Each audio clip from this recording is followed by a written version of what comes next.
Olá, boa noite, sejam todos muito bem-vindas e bem-vindos ao Sinapse ICL, o seu ponto de encontro de entrevistas aqui no ICL. Boa noite, César, tudo bem? Boa noite, Robs, tudo bem? Boa noite para a nossa comunidade linda, é isso aí, vamos lá. Hoje a gente vai conversar com a Ana Alckmin, que já vai pintar aqui na nossa tela. Ela é escritora e roteirista, nascida no Rio de Janeiro, mas radicada na Espanha há mais de 15 anos, Ana. Seja muito bem-vinda ao nosso Sinapse, tudo bem? Tudo bem, obrigada pelo convite. Estou super feliz e emocionada de estar aqui. Ana, obrigado, a gente também está muito feliz de te receber, é um orgulho, obrigado por aceitar o nosso convite, viu? Ana, Obrigada a vocês. por que você foi morar na Espanha? Como é que você foi parar aí, hein? Só para iniciar o nosso papo, para a gente entender um pouco mais sobre você. Cara, eu vim parar aqui por amor. Essa justificativa é boa porque quando eu falo assim por amor, ninguém pergunta mais nada. Silêncio, Todo mundo né? aceita. Todo mundo aceita. Tá, por amor, tudo bem. Se eu tivesse vindo por outra razão, mas por que realmente precisava, não sei o quê. Quando eu falo por amor, se aceita rápido a justificativa. Mas foi curioso porque assim, eu era muito jovem, me apaixonei e vim. E aí é curioso como que a gente também se acostuma com determinadas narrativas que a gente faz da gente mesmo, e eu fiquei repetindo muito isso, por amor, por amor, por amor. E outro dia eu me dei conta e falei pro meu marido, cara, Antônio, na verdade eu não vim por amor, não. Aí ele olhou e falou, como assim não? Como assim você não veio por amor? Eu falei, poxa, não, assim, eu me apaixonei por você, mas assim, eu tinha 25 anos. Então eu também vim buscar a minha vida aqui, né? Eu vim me desenvolver aqui como mulher, como pessoa, como profissional, vim estudar e vim batalhar a minha vida aqui. Mas digamos que o detonante, como a gente fala no mundo do roteiro, foi o amor. Que lindo. Lindo mesmo. Ana, a gente está acompanhando, né, essas questões da extrema-direita em diferentes partes do mundo, e a gente sabe que a Espanha também tem uma extrema-direita bastante complicada aí, né, o próprio Vox e tal. Conta um pouquinho de como é que tá essa questão, como é que você sente a tua realidade cotidiana no que diz respeito a esses símbolos, principalmente de violência que a extrema-direita usa para se articular. As eleições foram em julho, não? Isso. Foi Sim, há pouco, sim. né? Uhum. Sim. É bastante assustador. Na verdade, o resultado das eleições foi menos pior do que a gente esperava. A gente estava com muito medo de que Vox ganhasse muito mais votos e que a direita se aliasse à extrema-direita para governar, coisa que não aconteceu. Então, foi menos pior. Mas, realmente, nesses últimos anos, e não só na Espanha, né, no mundo inteiro, a gente vem vendo um crescimento desse discurso de ódio, desse discurso de tentativa de retirada de um monte de direitos conquistados. E é muito assustador, né? Eu, como mulher migrante, claro que eu tenho uma condição privilegiada, eu sou branca, eu tenho uma condição social e cultural privilegiada aqui dentro, mas assim, a situação, por exemplo, do coletivo migrante é uma situação que enfim, que é muito preocupante, né? E muito complicada. Uma delas, né? Uhum. E para falar um pouco do contexto político, enfim, aqui é uma coisa meio assim complicada até para mim que moro aqui há muito tempo de entender muitas vezes, até mesmo às vezes para os próprios espanhóis, eu acho. Mas a questão foi que o partido mais votado não foi a extrema-direita, foi a direita. E aí, como não é eleição direta, né, eles precisam formar maioria para formar governo, eles precisam conseguir a maioria para formar governo. E aí tá uma confusão danada, eles ainda não conseguiram. Assim, a esquerda consegue formar maioria, mas se associando com partidos também independentistas catalães, o que provoca também muita reação em outras partes da esquerda, em outra parte da população. Enfim, e aí tem um rei, além do mais, a gente vive numa monarquia, então aí o rei também tem o seu papel na hora de fazer cumprir a Constituição e formação de governo. Enfim, ainda não está formado e é um pouco complicado. Mas pelo menos eu e acho que a maioria das pessoas ficamos aliviados de apesar do discurso de retrocesso de Vox, que são umas barbaridades, assim, muito parecidas com o que a gente vem vendo no mundo, o que a gente viu no Brasil, do Bolsonaro e tal, foi um alívio que não tenha conseguido formar o governo federal, mas em muitas outras comunidades aqui, que são os estados, sim que ele está presente nos governos, né? Perfeito. E Ana, hoje não tem como falar em Espanha, né, e não lembrar, infelizmente, dos casos, né, de racismo que o Vinícius Júnior vem sofrendo por aí, né? E a gente também sabe que o futebol é um reflexo da sociedade. Por que o Vini Júnior incomoda tanto? Seria o fato dele encarar de frente esse problema e estar endereçando, inclusive globalmente, essa questão do racismo? Você acha que isso tem incomodado mais ainda os espanhóis? Ai, pode ser, mas assim, eu acho que esse discurso também, às vezes, ele não é de todo verdadeiro. Teve um jogo, que eu não vou lembrar o nome com quem que ele está, acho que era contra o Valência. Impressionante o papel da imprensa também, muitas vezes. Eu lembro que foi uma das últimas, assim, dos últimos casos que chamou muitíssima atenção. Que era todo estádio, não sei se todo, mas assim, muita gente gritando, insultando e tal. E aí, a própria imprensa narrava, tinha esse discurso tal, que ele vai provocando e tal. Aí você viu uma imagem dele que era assim, entrando no estádio. Aí ele ia assim com a cabeça erguida e com os fones de ouvido.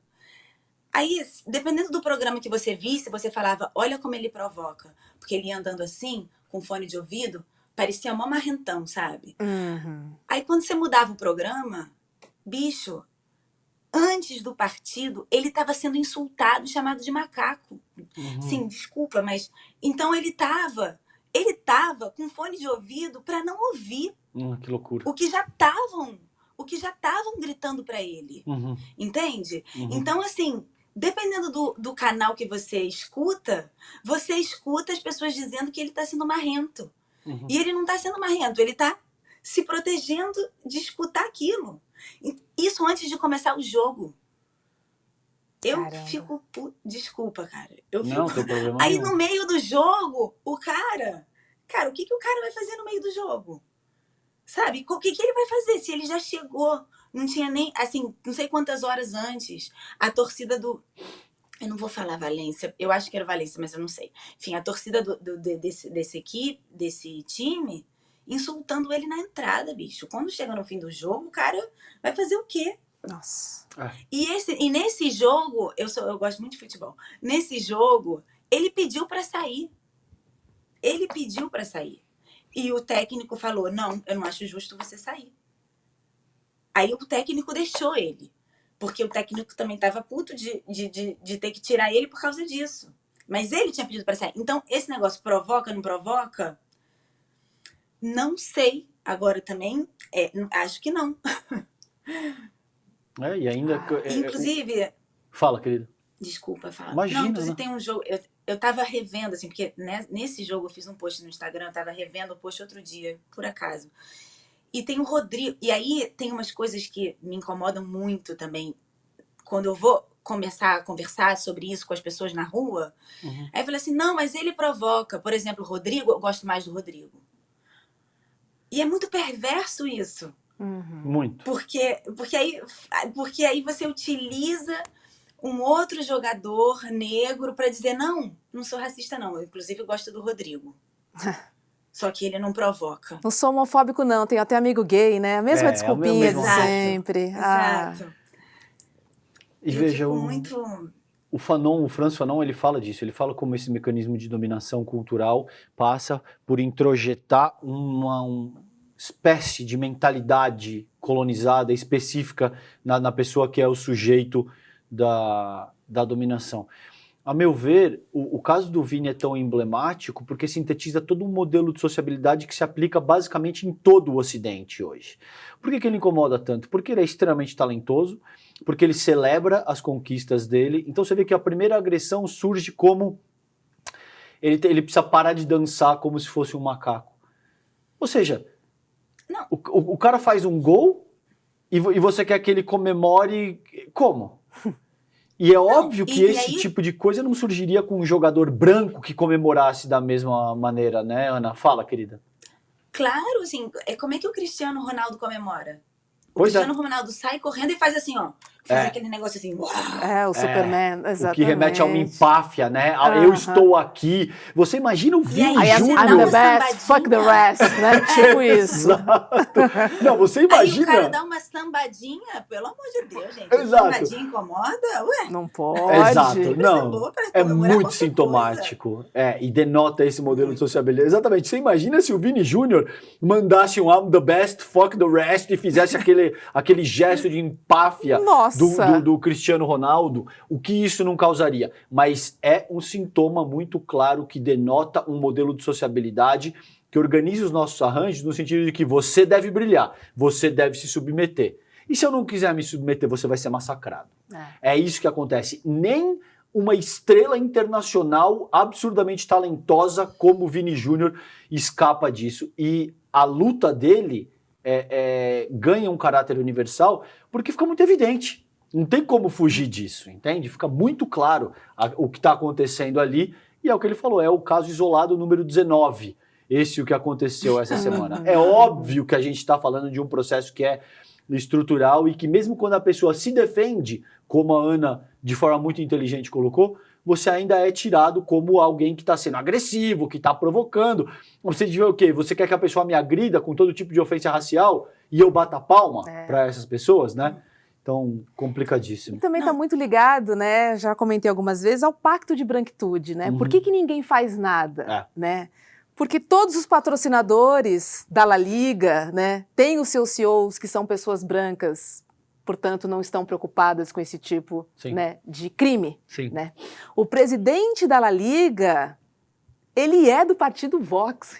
Qual que é o nome dele? Eu esqueci agora. Ele é do partido Vox, né, que é um partido de extrema direita, conservador, racista, contra a união afetiva, contra, enfim, tudo que a gente possa imaginar. Ou seja, a gente vai vendo que essa estrutura toda favorece esse tipo de atitude. Claro.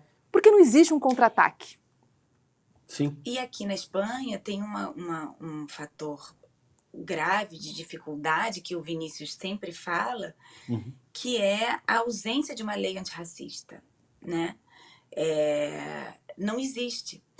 E, enfim, tem uma situação bem específica e bem complicada, porque não... Por conta até, em um primeiro momento, né, muitos coletivos racializados na época da ditadura franquista não queriam ser identificados e atualmente a Espanha não consegue, não tem, ela até tem mecanismo para fazer, mas o Instituto Nacional de Estatística não consegue identificar as etnias que estão presentes, que existem na Espanha, para poder justamente proteger esses coletivos, né? Eu acho que, enfim, em vários países e historicamente o entendimento da importância de se afirmar em determinada etnia para poder batalhar por direitos aconteceu em muitos lugares do mundo. E na Espanha ainda não, na Espanha isso ainda é muito incipiente. Então isso complica muito o combate ao racismo. Porque não existe uma lei antirracista, não existe uma contabilização de quantas pessoas ciganas, quantas pessoas negras, quantas... Com a questão do estrangeiro é mais fácil, porque o estrangeiro quando chega ele não tem um documento nacional, ele tem um documento de estrangeiro, então é mais fácil identificar. Mas imagina, esse é um papo longuíssimo sobre a Espanha, assim. Mas enfim... Existem avanços recentes e eu acho que todo o posicionamento do Vinícius ele contribui muito. Assim, eu acho que a Espanha tem que agradecer ao Vinícius, sabe? Se olhar no espelho, a luta né? dele. Sim. Total. Muito bom. Ana, vamos falar um pouquinho da tua carreira, como é que você começou a tua jornada como escritora. Tem um escritor franco-argelino, Hobbes, que eu gosto muito, que é o Camus, que ele diz o seguinte, um romance não é nada além de uma filosofia organizada em imagens. E quanto melhor, se for um bom romance, a filosofia passa despercebida através dessas imagens. Eu acho isso genial. Genial. Eu gostaria de ouvir de ti se isso também se aplica, por exemplo, para poesia, e gostaria que você me contasse um pouquinho de como é que começou a tua carreira, se houve um ponto de inflexão, quando você se percebeu poeta, quando que você disse, olha, é isso que eu quero fazer da minha vida. Muito interessante essa colocação do Camille. Eu acho que sim, se aplica para a poesia. Talvez até mais, não sei, não precisa comparar, mas assim, falando de imagem, né? Desse aspecto imagético da poesia. Foram muitas perguntas ao mesmo tempo. Desculpa, na verdade, culpa eu minha. escrevo. Não, tudo bem. Abriu várias abas, né, César? Exato. Eu comecei a escrever poesia com 12 anos. Assim, com 12, 10 anos, assim. A poesia, para mim, a escrita para mim, na verdade, é essa escrita poética e algumas outras, porque eu sou roteirista também. Então, a escritura do roteiro entra em outro campo. Mas a escritura poética, para mim, ela é quase um sintoma, na verdade. É um sintoma. Eu não consigo conceber a vida. Eu teria muito mais problemas se eu não escrevesse, assim. Hoje eu estava lendo uma poesia do Bukowski que falava isso, tipo, se você tira uma máquina de escrever de um escritor, ele vai ser uma pessoa com todos os problemas dele, assim. A única diferença que vai ser é que ele vai ser uma pessoa que vai estar ali com todos os problemas dele. Então, é um pouco isso. A escrita poética, para mim, ela existe primeiro como um sintoma.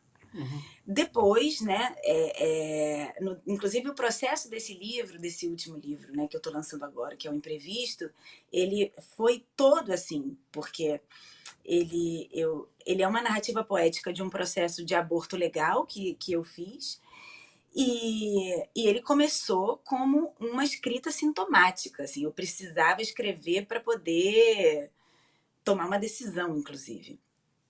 E aí depois que eu fui averiguando como que essa escrita poderia ter algum valor literário, se é que tem, espero que tenha, e que pudesse, onde que ela... Eu acho que o valor literário também tem muito a ver com aonde que ela se conecta com o outro, né? Porque senão eu escrevo só para mim. Se é uma escrita só sintomática, eu posso escrever só para mim no meu caderninho, guardar e fechar e tá tudo resolvido. Então, agora, quando que eu me percebi poeta? Não sei. Será que sou poeta? O meu primeiro livro, na verdade, não fui eu que percebi, assim. Eu tenho uma amiga que ela tem uma editora. Ela é uma amiga brasileira, casada com um espanhol. Eles tinham uma editora espanhola, especialista em publicar livros de brasileiros. Inclusive, eles publicaram a Djamila, O Lugar de Fala, aqui. Se chama Editorial Ambulantes. E eu mandei para ela umas poesias e ela falou, Ana, você é poeta, vamos publicar seu livro. Então foi ela que me disse. E eu demorei muito para acreditar, não sei se eu acreditei ainda totalmente nisso, mas agora aconteceu de novo com esse segundo livro. Teve uma outra editora que falou assim, Ana, pelo menos nesse segundo livro eu me atrevi a mandar para mais editoras. E aí uma delas falou, Ana, talvez você seja poeta, vamos publicar esse livro. Eu aceitei.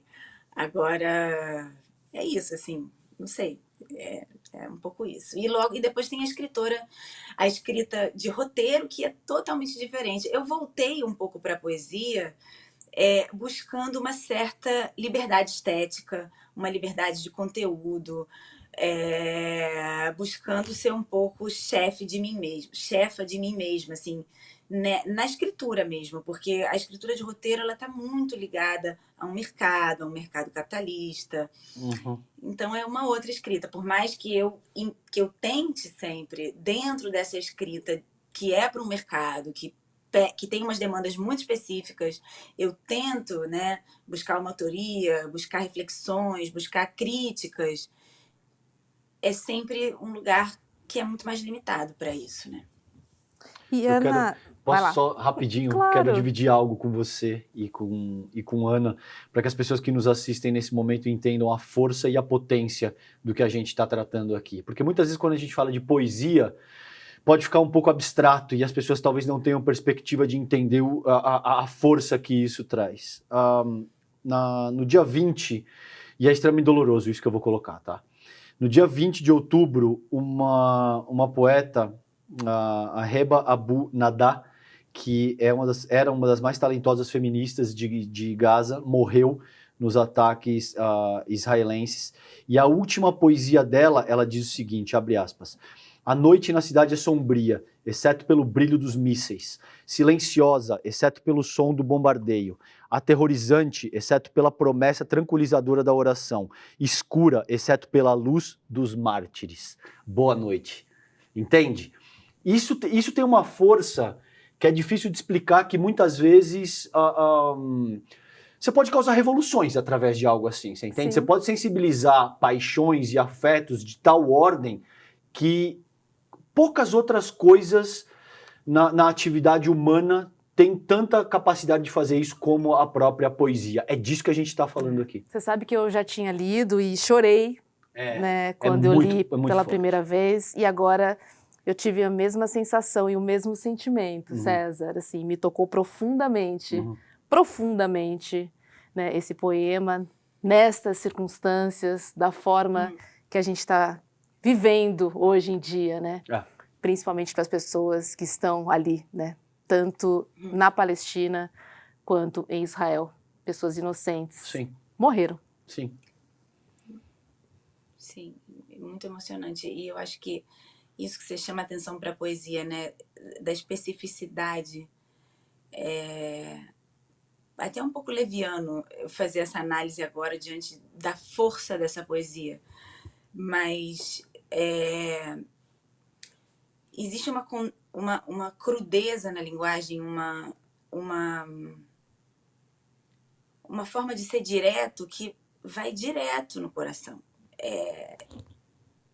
Que é essa escassez de palavra no bom sentido, que consegue fazer chegar assim direto, né, nos sentidos, eu acho. Nossa, eu acho uma arte, assim, porque muitas vezes a gente fala, né, por exemplo, propaganda de televisão, né, são 30 segundos.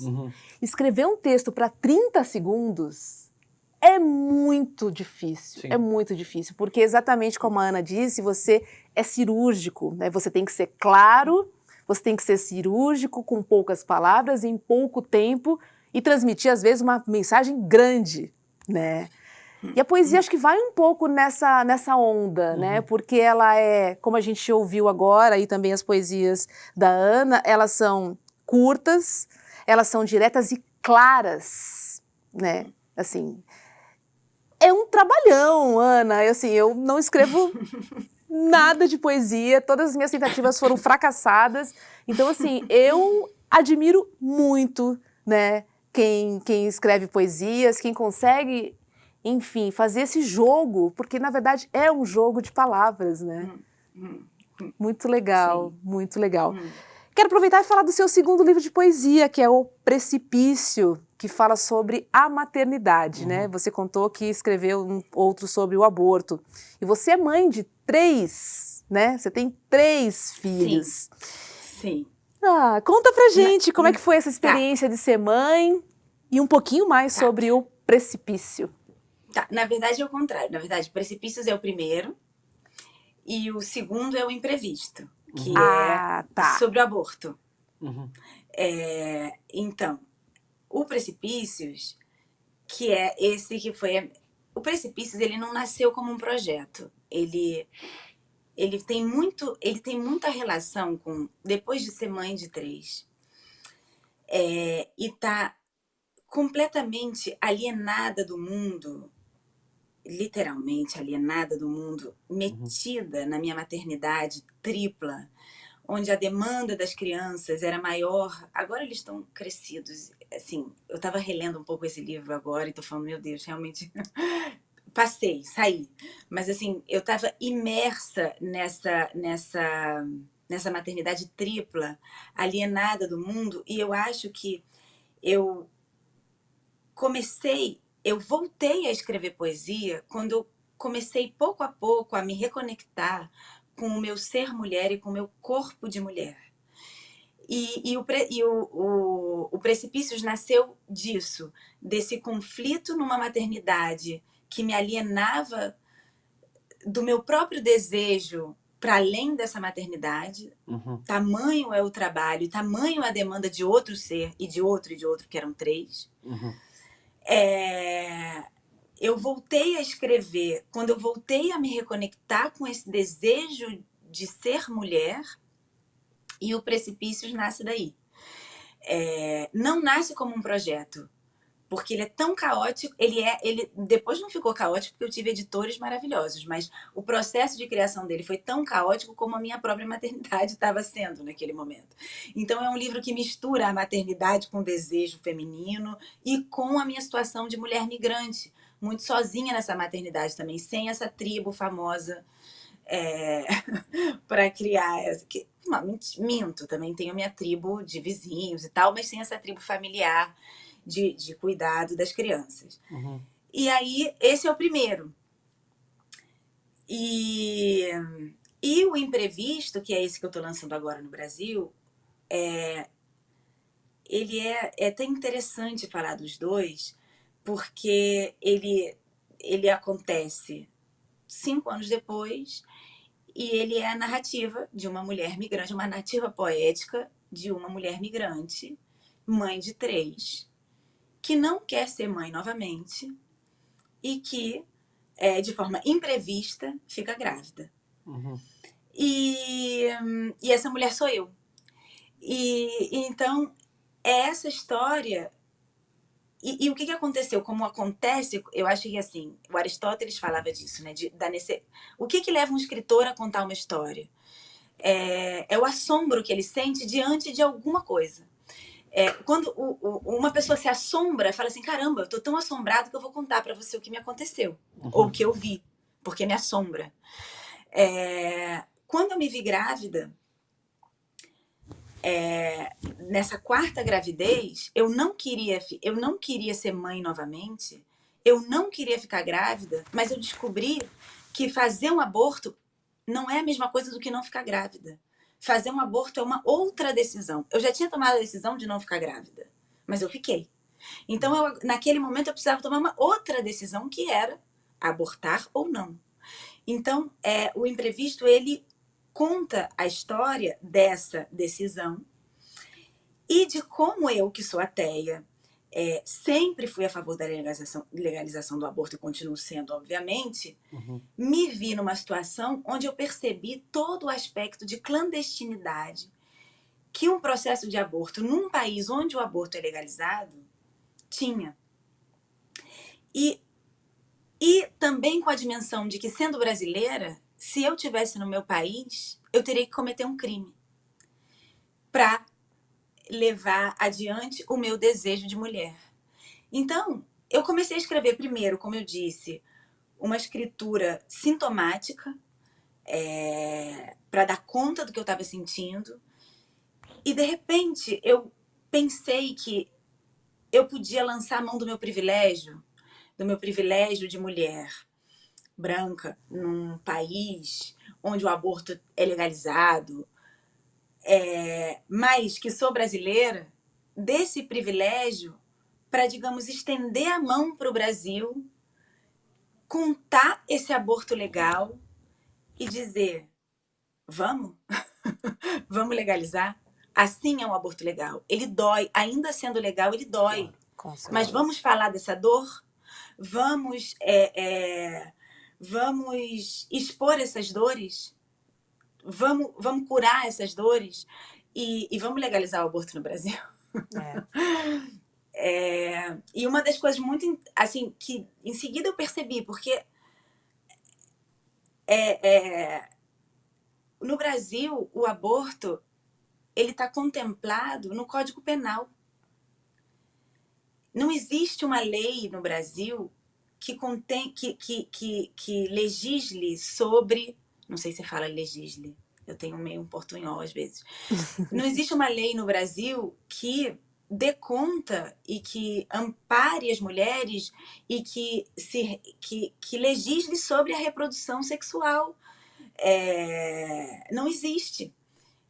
onde o aborto seria uma questão mais, né? Uhum. Apenas dentro de uma legislação que possa regular o direito da saúde reprodutiva feminina. Então o livro, nossa, eu tô falando pra caramba, mas então o livro Não, ele tá conta ótimo, querida. ele conta esse meu processo, essa descoberta, essa dimensão de clandestinidade de um aborto legal, no meu caso, e não só, assim, na minha experiência, eu vivi também bloqueios para a realização desse aborto legal, na Europa, na Espanha. Então, foi um pouco isso, foi um pouco esse o processo do imprevisto. E outro dia eu estava vendo uma jornalista muito interessante, assim, espanhola, falando do Me Too e da importância de que nós relatemos determinadas situações e de violência. Ela estava se referindo ao Me Too, de violências sexuais, de como é importante que a gente deixe de ser número e passe a ser relato. Como que a gente passe a ser uma cara, como a gente passe a ser uma pessoa atrás desse número, né? Como que isso dá outra dimensão para a luta. Sim. Foi bem reconfortante ver essa jornalista falando isso. E foi um pouco a minha intenção quando eu resolvi escrever, tornar essa escrita algo que pudesse valer não só para mim, como para o outro, para outra, né? Para a sociedade de modo geral, e com a intenção de que esse relato em si mesmo fosse um ato político, utilizando esse lugar de privilégio de ter feito um aborto legal, né? E mencionando também outras mulheres no meu livro, com nomes fictícios, obviamente, que passam por outras situações dentro do Brasil, enfim, de abortos ilegais. E César, só trazer uma informação, porque de acordo com a ONG para Direitos Reprodutivos, em 77 países o aborto já é regulado. E eu quero aproveitar e perguntar para você, Ana, quais são as regras na Espanha para o aborto, hein? Então, a lei, quando eu fiz o aborto em 2022, no início, a lei já mudou e a gente já ganhou algumas vantagens mais com relação à lei que a gente tinha antes.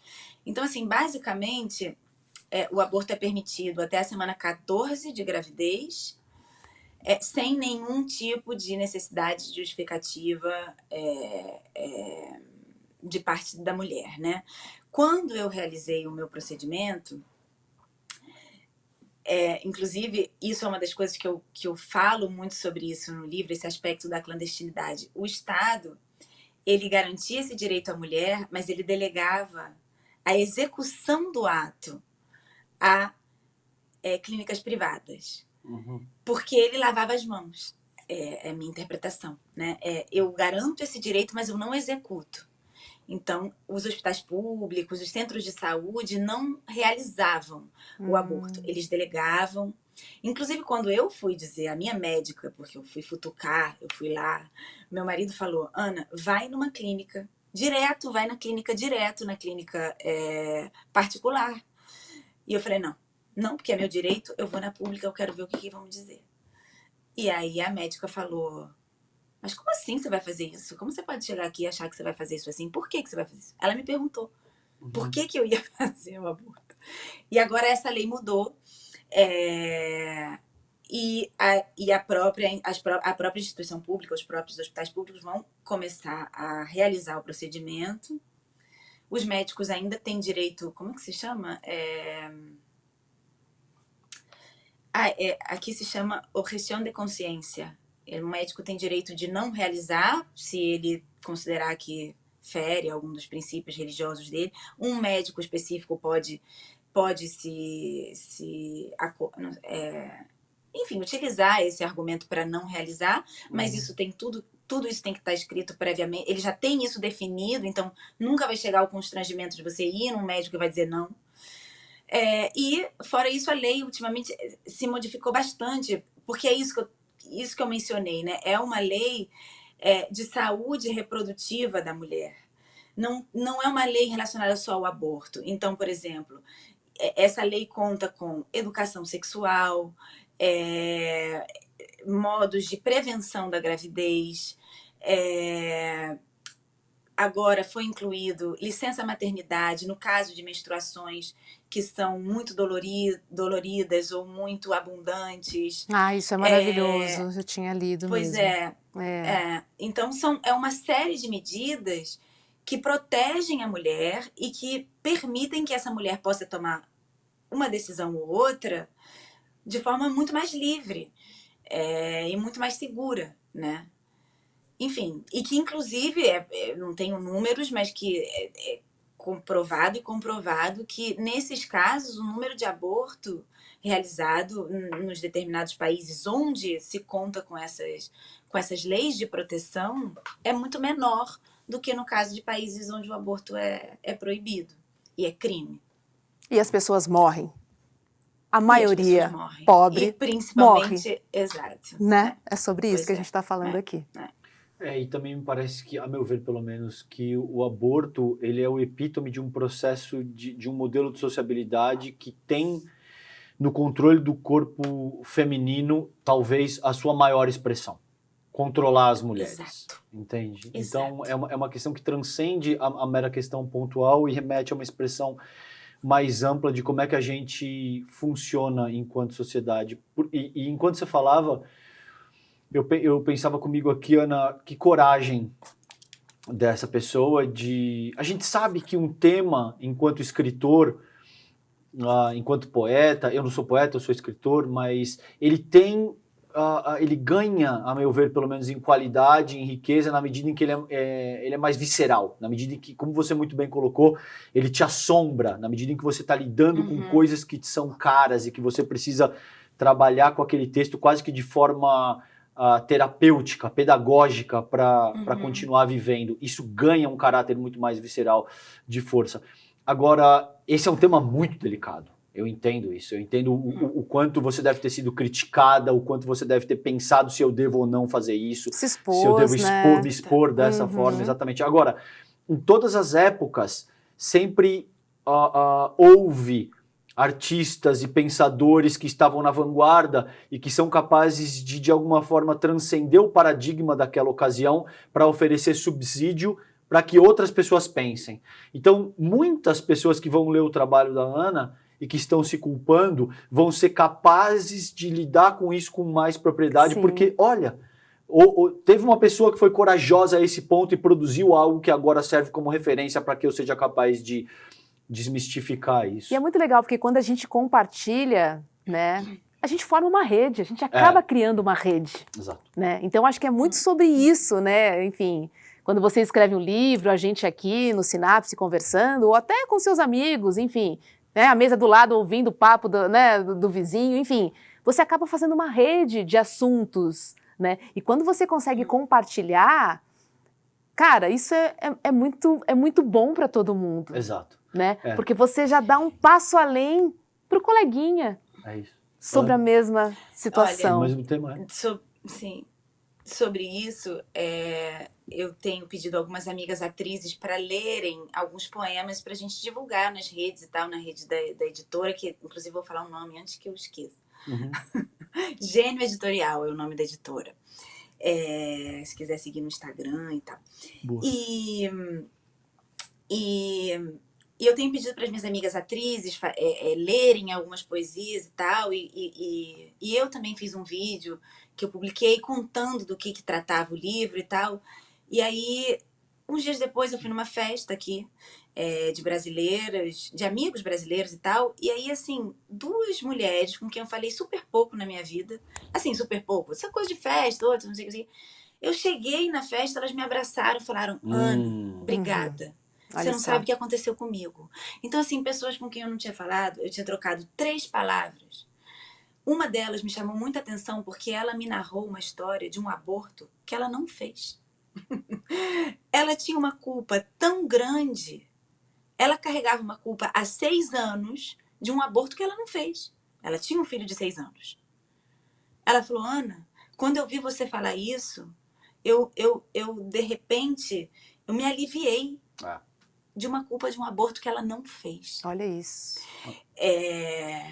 Histórias de abortos legais no Brasil. que me chegaram, amigas que falaram, pessoas conhecidas que me falaram: Ana, o meu aborto foi legal porque ele foi espontâneo e eu fui maltratada. Comigo me passou esse assombro porque eu sou ateia, sempre fui.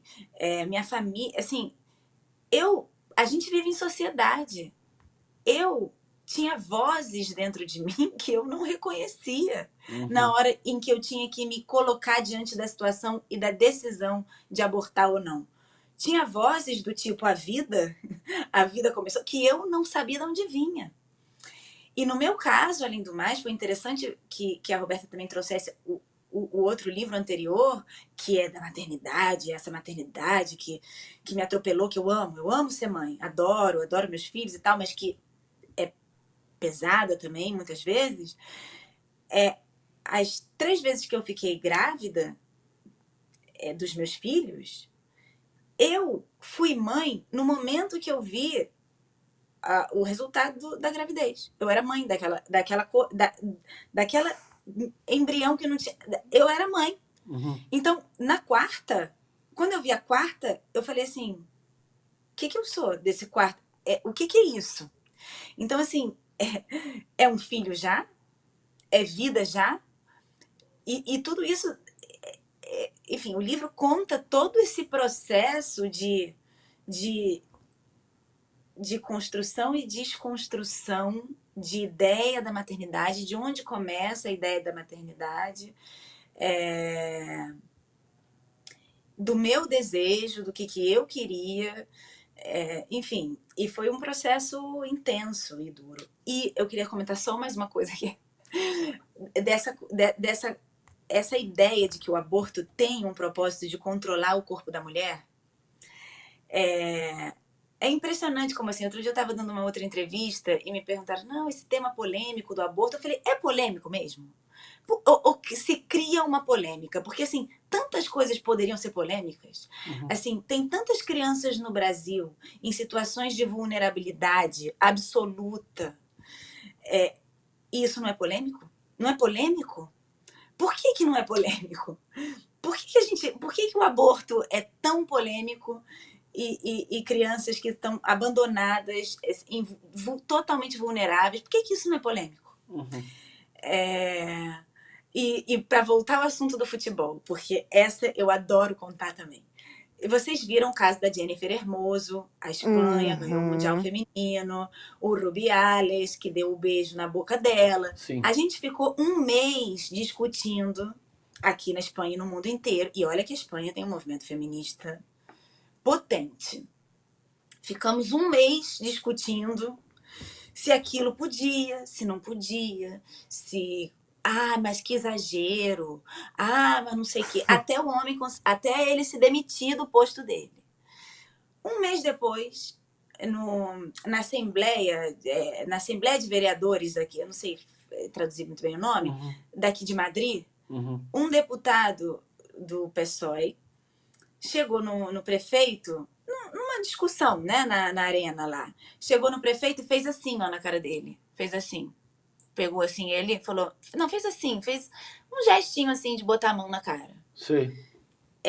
Meia hora depois, o presidente da Assembleia tinha mandado ele embora, esse cara embora. No fim do dia, ele tinha pedido demissão. Então, assim, por causa desse gesto, por encostar a mão no rosto de outro homem. Então, assim, quando o corpo é masculino, claro, não tem questão. Esse é o ponto. Quando o corpo é masculino, não tem questão. O corpo masculino, ele pertence a quem ele deve pertencer, que é o dono dele. O corpo feminino, ninguém sabe a quem pertence. Então, a boca da Jennifer Hermoso, ficamos 1 mês discutindo a quem pertence a boca da Jennifer Hermoso. Sim. Até o outro resolver que ele tinha que se demitir. A FIFA teve que se opinar, enfim. E deixa eu trazer 2 coisas para vocês que eu achei genial na fala da Ana. Eu insisto com você, acho que você não deve aguentar mais me ouvir dizendo isso, que o desenvolvimento humano ele não é meramente biológico, ele é histórico e cultural em cima da base biológica.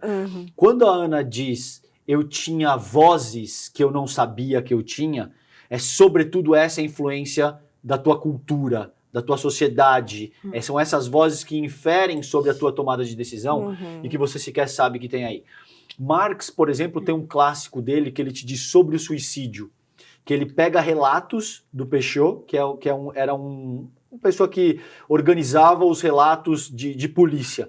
E ele escolhe casos de suicídio, de pessoas que se suicidaram, para dizer, olha, foi isso que aconteceu, essa pessoa fez isso e aquilo. Não por acaso, dos 5 relatos, 3 são de mulheres. E são de mulheres, na época, que tiveram esse direito de ter as suas condutas determinadas por elas próprias alienado, Sim. entende? Então, teve muito brevemente, por exemplo, um dos casos era de uma menina que faz amor pela primeira vez com alguém que ela ama, ela se entrega para aquela pessoa porque ela está apaixonada por aquele cara e ela não via nada de errado nisso.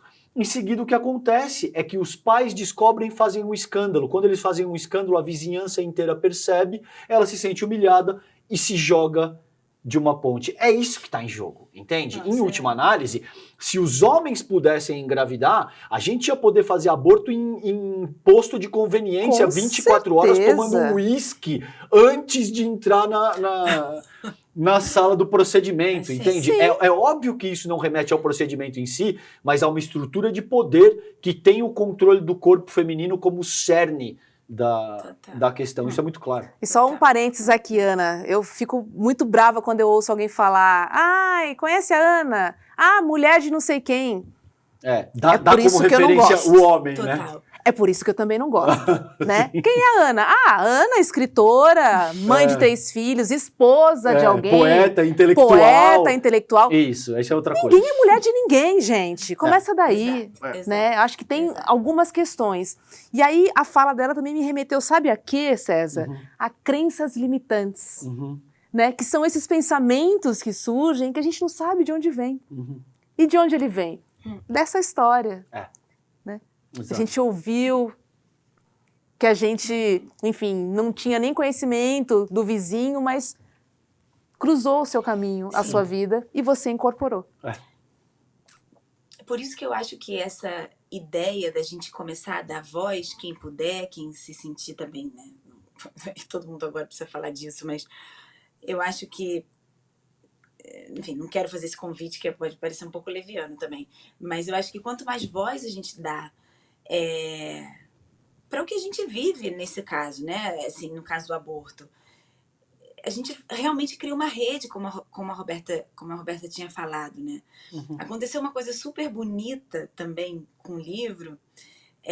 Tem uma das poesias, que não é nem uma das poesias, são fragmentos que passam o livro inteiro e que vão mencionando situações de aborto diferentes, de abortos ilegais, diferentes, que vai perpassando todo o livro, né? Então, enfim, não lembro muito bem, mas sei lá, tem um que é Maria, agulhas de tricô seguidas de morte. Enfim, e vai assim, falando vários casos, e aconteceu uma coisa super bonita, porque eu mencionei a tia-avó de uma amiga minha. Ela me contou a história da Valdinéia, eu mencionei a Valdinéia no livro, e ela se matou. A Valdinéia não encontrou solução, seguido de suicídio. Eu lembrei por causa do que o César falou, né, da história dessa mulher que se suicidou. E aí uma das minhas amigas, atrizes, leu essa série de histórias curtinhas de mulheres. E aí a minha amiga ficou super emocionada. Super emocionada. A gente até fez um vídeo que está no Instagram, que é super bonito. E ela falou assim: Ana, a Valdinéia, ela era minha tia-avó, irmã da minha avó. Ela se matou com 20 anos porque ela engravidou de um cara que tinha uma namorada. Ela ficou totalmente vulnerável e ela não podia contar que ela estava grávida, ela não podia... E então a solução que ela encontrou foi o suicídio. E minha amiga falou, a minha avó falava muito dela para mim, mas a minha avó morreu. E ela não deixou filhos, a Valdinéia. E só eu sei dessa história da Valdinéia. E agora você colocou a Valdinéia no livro. A Valdinéia está no livro, a Valdinéia agora é para sempre. Ela ganhou um lugar, sabe? E eu acho que tem um pouco essa possibilidade. O relato, ele começa a dar lugar para as pessoas, para as experiências. E quanto mais a gente dá lugar para experiências diversas, mais o outro pode se identificar na sua experiência diversa com essa que ele... A outra, no caso, né? Nesse caso, a outra com essa que ela vive também. Aqui na Espanha, uma das manifestações pró-aborto, acho que foi em 1976, eu acho que, se eu não me engano, eu acho que prenderam 11 mulheres, e aí se reuniu um monte de mulher na porta, eu acho que da prisão, ou quando elas estavam sendo julgadas, gritando, eu também abortei. E é isso, assim, claro que no Brasil é complicado, porque no Brasil é crime. Então, é complicado você convocar as pessoas a narrarem seu aborto numa situação dessa. Mas, enfim, eu tenho fé que a gente vai conseguir. É um ótimo ponto. Ana, a gente consegue encontrar seus livros aqui no Brasil, né? Eu entendi que sim. O imprevisto, sim. O imprevisto, sim. Precipícios, não. Mas o imprevisto, sim. Pela Gênio Editorial. Já está à venda no site da editora. E depois a gente vai fazer um lançamento em novembro, no dia 21 no Rio, no dia 18 em São Paulo. Local e hora ainda confirmar pelas redes sociais, tanto pelas minhas redes, como pelas redes da Gênio Editorial. Boa, boa. E só para fechar, você já está embarcando numa nova aventura? Dá para dividir com a gente? Olha, eu sem querer, enfim, eu estou escrevendo um livro, uma ficção, um relato de ficção sobre assédio sexual. Mas a poesia, como sempre, está se colando também nos meus tempos livres. E eu estou escrevendo agora um livro que eu queria realmente escrever. Bonito. Sobre o amor. Oba! Baseado em experiências reais também ou não? Baseado em experiências, sim, reais, ficcionadas a partir de realidades. Que delícia. Dá para ver que o teu semblante acende quando você fala dele, o teu olho brilha. É muito gostoso ver essa reação numa escritora, em alguém que está trabalhando num novo projeto, e o semblante acende como o teu acabou de acender quando você pensou nele. Ai, que bom. Vamos falar um pouco das tuas influências, querida. Quem que você colocaria...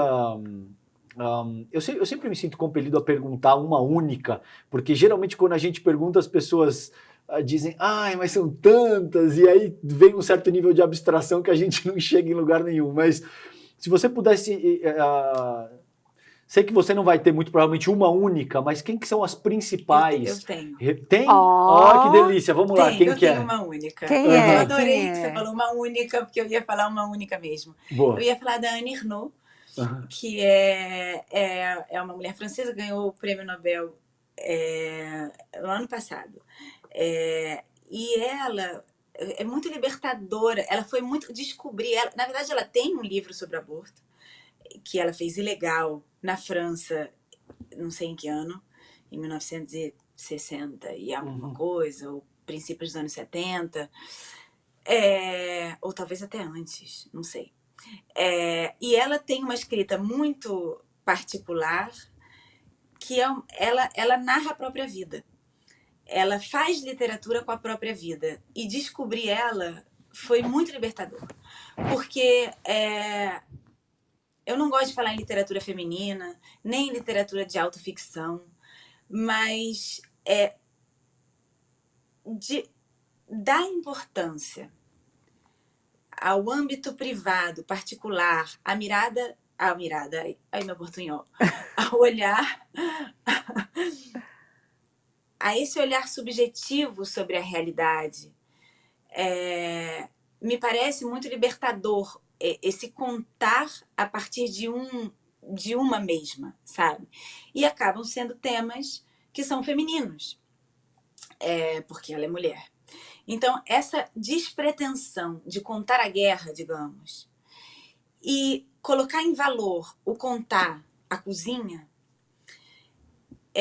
para mim foi muito libertador e continua sendo. Me permite dar valor ao que eu dou valor dentro da literatura. Me dá liberdade, assim, para... Não que eu ache que nós, mulheres, temos que contar a cozinha sempre. Não, a gente pode contar o que a gente quiser. A gente pode contar a guerra também, pode contar a cozinha, o homem também pode contar a cozinha. Enfim, eu não tô dizendo que não, pelo contrário. Acho que temos que contar tudo que a gente quiser contar. Uhum. Mas colocar em valor o que, de forma geral, não tem valor, não é remunerado, não se mede, assim, como não se paga, parece que não se mede,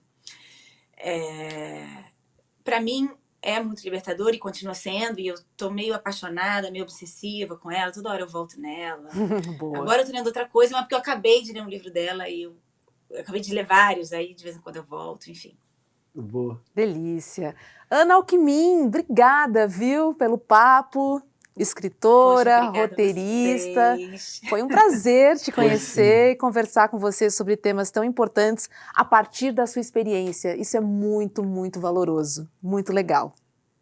Obrigado, querida. Obrigado pela tua... Obrigada. Nossa, estou super feliz de ter estado aqui. Muito obrigado mesmo. A gente também, a gente que te agradece pela tua inteligência, pela tua simpatia, pela potência do que o teu trabalho traz, pela tua coragem. Obrigado, fiquei muito impressionado também. Adorei te conhecer. Obrigado pela conversa de hoje, viu? Obrigada a vocês. Beijo. Boa noite para você. Beijo. Boa madrugada, né, na Espanha. Já é madrugada na Espanha. Valeu, beijão. É isso, né, César? Que legal, né, a gente conhecer pessoas novas, né? Sim. Primeira vez que eu converso com a Ana, acho que você também, né? E que coragem, de verdade, de se expor, né? Sim. Porque, com certeza, vem os julgamentos também, enfim, vem toda a sociedade em cima, enfim, contra decisões que só competem à mulher, de fato, né? Totalmente. E a gente entendeu como é dolorosa, né, essa decisão. Né? Então, você legalizar o aborto não significa vamos todo mundo abortar. Não. A partir da minha decisão, né, que eu tenha condições, né, de fazer. Então, é uma questão de saúde pública, de fato. Né? Não bota religião nesse papo, que não tem nada a ver. E esse teu ponto é muito bom. Não significa que você vai banalizar um procedimento que é complexo, que deve ser tratado com todo o cuidado do mundo, mas... O que a gente não pode permitir é que as pessoas que têm dinheiro tenham acesso ao procedimento de forma segura, de forma confiável, enquanto a gente sabe quem continua morrendo, e a gente sabe que esse é um tema mais amplo que remete à dominação, principalmente das mulheres, por conta de um atual modelo de sociabilidade que a gente tem determinado. É disso que se trata. Super. É isso, Sinapse CL fica por aqui e a gente se encontra sempre às 7h30 da noite aqui no ICL. Um beijo para todo mundo, uma ótima noite. Tchau, tchau, fiquem bem. Olá pessoal, meu nome é Dênia, eu sou a professora do curso de Hatha Yoga e eu vim aqui para falar um pouquinho sobre o nosso curso, todos os benefícios da prática. Então a gente tem benefícios tanto no corpo físico. Se você tem alguma dor, alguma doença, venha que você vai se sentir bem. O processo de transformação vai assim lentamente, mas vai aliviando as suas dores. Ou se você está passando por alguma dificuldade, né, mental, um trabalho mais do emocional, como ansiedade ou depressão, a prática alivia os sintomas. Então acessem aqui e participem do curso.